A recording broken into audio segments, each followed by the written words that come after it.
اس کا چوٹی کا جہاد ہے نظام کو بدلنا. یہ سخت ترین مرحلہ ہے، اس لیے کہ ظاہر بات ہے کہ خلا تو کہیں ہے نہیں، کوئی نہ کوئی نظام تو ہے. وہ نظام اپنے آپ کو ڈیفینڈ کرتا ہے، وہ سٹیٹس کو چاہتا ہے. اس کے ساتھ جو پریولیج کلاسز ہیں وہ چاہیں گی نظام یہی رہے. اسی کی شاخوں پر تو ہمارے آشیانے بنے ہوئے ہیں، ہمارے گھونسلے ہیں. ہمارے مفادات پر زد پڑ رہی ہے. Grid up your lines, resist them. یہ معاملہ ہے جس میں تصادم آتا ہے. نظام تصادم کے بغیر نہیں بدل سکتا. دعوت کے ذریعے آپ سلیم الفطرت سلیم العقل لوگوں کو کھینچ لیں گے، لیکن لاتوں کے بھوت باتوں سے نہیں مانتے. جن کے ویسٹڈ انٹرسٹ ہے وہ نہیں چھوڑیں گے. ان میں سے بھی ہو سکتا ہے نکل آئے. ابو بکر صدیق انہی میں سے تھے، عثمان غنی انہی میں سے تھے، لیکن نکل آتے، لوگ نکل آتے. لیکن اکثریت ان کی وہ ڈٹ جاتی ہے. گارڈ اپ یور لائنز، اپنے مفادات کا تحفظ کرو، بچاؤ اپنے مفادات کو. تو تصادم بیکمز انیویٹیبل.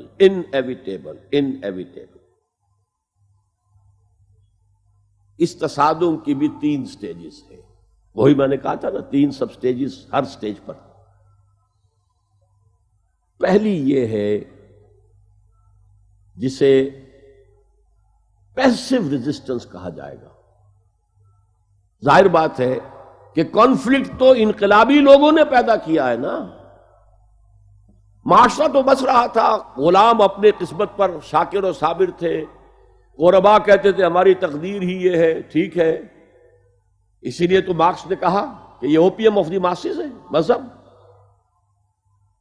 اس نے کانفلکٹ کس نے پیدا کیا؟ جس نے کہا یہ غلط ہے، یہ نظام صحیح نہیں ہے، یہ ریپریسو ہے، یہ ایکسپلائٹیٹو ہے، یہ ڈسکریمنیٹو ہے، اس میں تقسیم دولت کا نظام غلط ہے. ایک طرف ارتکاز دولت ہے، دوسری طرف احتیاج ہے، بھوک ہے، مفلسی ہے، قلاشی ہے. جو یہ کہتے ہیں تو گویا کہ ایک تالاب پرسکون تھا، اس نے پتھر تو آپ نے مارا نا. اب جو لہریں اٹھیں گی تو be prepared to face the music. چنانچہ مارو ان کو قتل کرو، ان کو جیلوں میں ٹھونس دو، ان کو یہ کرو، ان کو وہ کرو. اس سارے معاملے میں پہلی سٹیج ہوگی اس نظریاتی اور نظام کے تصادم میں ٹیک آل پرسیکیوشن وداؤٹ اینی ریٹیلیشن. اگر آپ وائلنٹ ہو گئے فرام دی ویری بگننگ تو جو پاور اس وقت ہے موجود، جو نظام ہے اس کو ریپرزینٹ کرنے والی جو حکومت موجود ہے، وہ آپ کو کرش کر کے رکھ دے. You have to buy time. اور اس کے لیے کیا ہے؟ وہ تمہیں مارے تم جواب نہ دو، وہ گالی دے تم انہیں دعائیں دو، وہ پتھر مارے تم پھول پیش کرو. ادفع باللتی ہی احسن، بہترین انداز میں دفاع کرو. اسے کہتے ہیں پیسو ریزسٹنس. حضور کی سیرت میں پورے 12 برس یہ حکم تھا. This was the order of the day. No retaliation whatsoever, no raising of hands even in self defence. اور یہ میں آپ کو بتا چکا ہوں. مہاتما گاندھی نے کہا، سرحدی گاندھی عبد الغفار خان سے، کہ میں نے یہ عدم تشدد جو ہے، تشدد کا جواب تشدد سے نہ دینا، یہ میں نے سیکھا ہے حضرت مسیح سے اور حضرت محمد سے صلی اللہ علیہ وسلم. حضرت مسیح کی زندگی پہلی سٹیج ہی پر تک رہی، آگے کی وہ مہم چلی ہی نہیں، اس لیے کہ آپ کو ریسپانس ملا ہی نہیں. کہتے ہیں کل 72 آدمی ایمان لائے تھے ان پر، اور ان میں سے بھی 12 تھے جو ان کے مخلص ساتھی تھے، حواریین تھے، ہر وقت ساتھ رہتے تھے. اور ان میں سے بھی ایک وہ تھا جس نے غداری کر کے گرفتار کرایا ہے، ان کی اپنی روایت کے مطابق. اس کو چھوڑیے، تفصیل میں نہیں جانے کی ضرورت نہیں. تو بہرحال اس سے اگلی سٹیج کیسے آتی؟ دعوت وہ دیتے رہے، وعظ کہتے رہے، یہ سب کچھ کرتے رہے. سیکنڈ سٹیج تک رہے. تھرڈ سٹیج تک تو جب تک کہ قوت حاصل نہ ہو، you can't proceed. If there is no response, you can't go forward. لیکن یہ کہ حضور کی زندگی میں اگلی سٹیج آ گئی. ساتھی آئے, انہیں مارے کھانی پڑی, دہکتے ہوئے انگاروں پہ لٹایا گیا, جانوروں کی لاشوں کی طرح ان کی گردن کے اندر رسیاں باندھ کر انہیں گھسیٹا گیا گلیوں کے اندر. سب کچھ ہوا ہے, برداشت کیا. انہیں قتل بھی کیا گیا. حضرت سمیہ, حضرت یاسر پہلے مقتولین ہیں, میاں بیوی رضی اللہ تعالی عنہما.